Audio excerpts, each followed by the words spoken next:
Okay, today we're going to talk about how do we compare two things that are from two separate areas in such a way that we can come up with a number that will help us to know what's better or not. So let me give you the scenario. We have two people applying to graduate school. Bob has a GPA of 3.2 at Northwestern Michigan. Mary has a GPA of also 3.2 at Southern Michigan. If a graduate school has to make a decision on who is better, they have the same GPA, how do we do this? Well, one of the things that we can do is use mean and standard deviation to help us out. So in order to figure out who gets in, we need to compare how they did at their schools. So if I told you that Northwestern Michigan had a mean GPA of 3.0, that means all their students averaged about a 3.0 GPA, standard deviation of 0.1.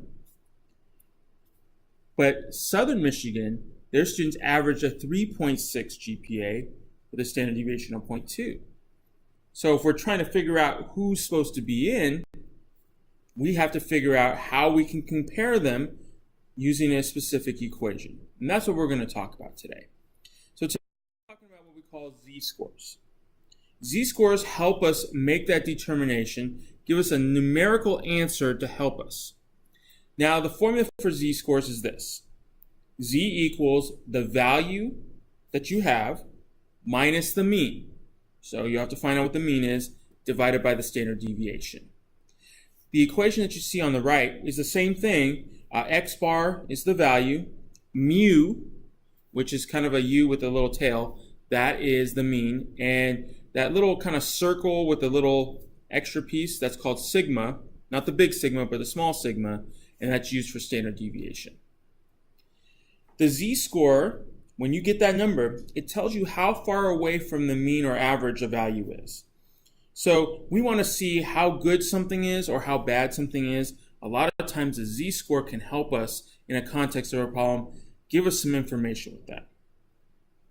Values that are larger than the mean will have a positive z-score when you work it out. Values that are smaller than the mean will have a negative z-score. Now, just because you get a number for the z-score, it does not tell you if the value is good or bad, but only through the context of the problem. So remember, one of the things we're going to do is find z-scores. Just because you get a negative z-score doesn't mean it's bad. Just because you get a positive z-score doesn't mean it's bad. All it means is that you have to look at the problem and what it means inside the problem to determine its validity. Now, we use z-scores quite a bit in terms of standardized tests. So when we have a standardized test, you're compared against all the other people that took the test. So you have an average. They also calculate the standard deviation. What this does when you get a z-score, it helps to figure out what percentile things are in. Now, we're not going to talk about percentile this week, but next week we'll talk about how you can find the percentages based upon the z-scores. But when we do that, we call it a standardized score. It's standardized against everybody else that took, say, a test.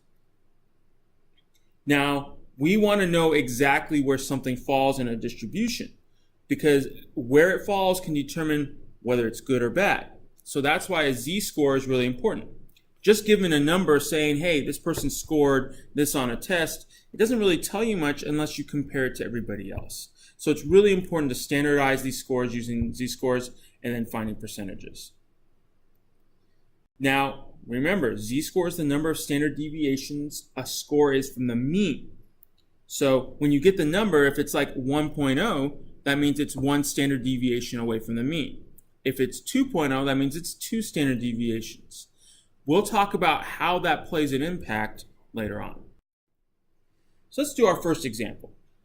Suppose I told you the height of teenage boys has a mean of 66 inches, which is 5'6", and a standard deviation of 3 inches. We want to just find the z-score for each of these heights.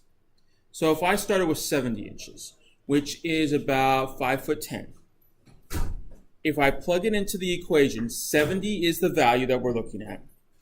66 is the mean. Standard deviation is 3. Look at where I place them. Now all we have to do is actually solve. So 70 minus 66 is 4. You still have divided by 3. My z-score is 1.33. Now we haven't asked what that means in terms of the problem. All we're doing is just finding the z-score.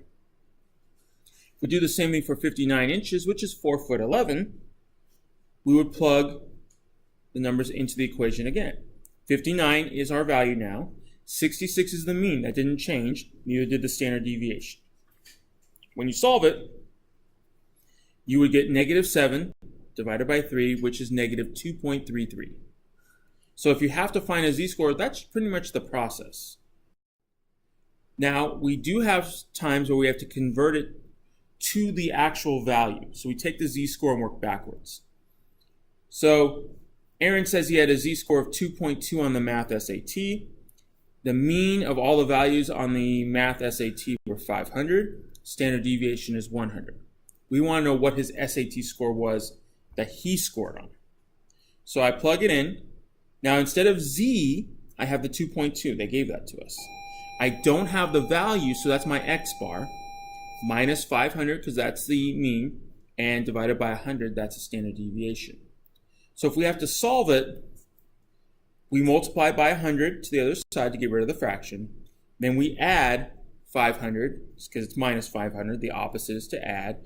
And our value that he scored, so Aaron scored a 720 on the math SAT based upon that.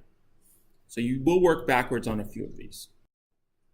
Lastly, if we want to compare scores, okay? So suppose I say Bob got a score of 60 on his psych exam.